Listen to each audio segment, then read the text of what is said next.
আজকে যিনি একাধারে বহু গুণে গুণান্বিত, তিনি তার ডান্সিং স্কিল দ্বারা এই এলাকার মানুষকে বিমোহিত করেছেন, মুগ্ধ করেছেন এবং সাম্প্রতিক সময় আমরা দেখেছি বিভিন্ন খেলাধুলার অনুষ্ঠানে তিনি মাইক্রোফোন হাতে তুলে নিয়েছেন এবং সেই মাইক্রোফোনের জোরালোভাবে তিনি খেলার ধারা বিবরণী দিয়ে মানুষকে বিনোদন দেওয়ার চেষ্টা করেছেন। তেমনিভাবে এই জুলাই স্মৃতি ফুটবল টুর্নামেন্ট 2025-এর প্রথম রাউন্ডের খেলাগুলো তিনি সরাসরি মাঠে থেকে পরিচালনা করেছেন এবং কমেন্ট্রি করেছেন।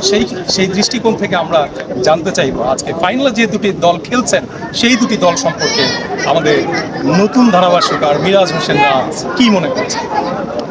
সত্যি কথা বলতে যে দুটি ম্যাচ আজকে এই ফাইনালে এসেছে সেই দুটি ম্যাচকে দুর্দান্ত পারফরমেন্স করে আজকে এই ফাইনালে উঠেছে। একজন সার্ভিস সিটি ফুটবল টুর্নামেন্ট আর একজন হচ্ছে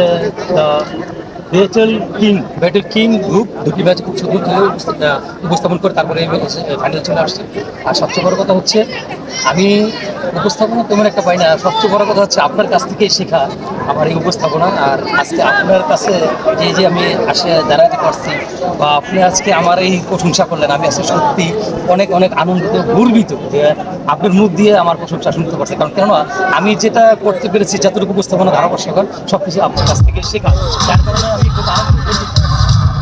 ধারাভাষ্যকার হিসেবে পুরো টুর্নামেন্টে যিনি ধারাভাষ্য করেছেন আমার প্রিয় স্নেহের ধারাভাষ্যকার মিরাজ আহমেদ রাজকে সম্মাননা ক্রেস্ট তুলে দিচ্ছেন। আবু বকর মেম্বার সাহেবের কাছ থেকে উনি নিতে যাচ্ছেন ওর সব মেম্বার সাহেবের হাত থেকে নেওয়ার জন্য। একটা ভালো ছবি চাই মিরাজের। ধন্যবাদ, জোরে হাততালি যাচ্ছি।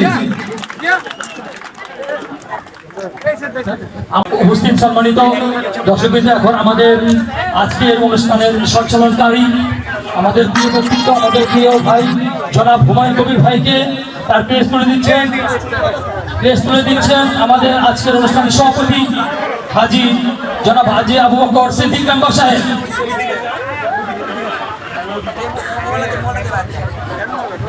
আমি হুমায়ুন কবির ভাইয়ের প্রেস তুলে নেওয়ার জন্য অনুরোধ করছি।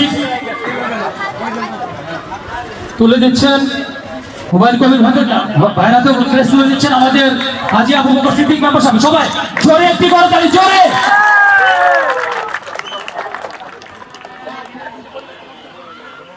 অসংখ্য অসংখ্য ধন্যবাদ। আজকের অনুষ্ঠানে অনেক সুন্দরভাবে উপস্থাপন করেছেন আমাদের হুমায়ুন কবির ভাই, ধন্যবাদ জানাই। আমি এখন চলে যাবো পুলকের কাছে। পুলক।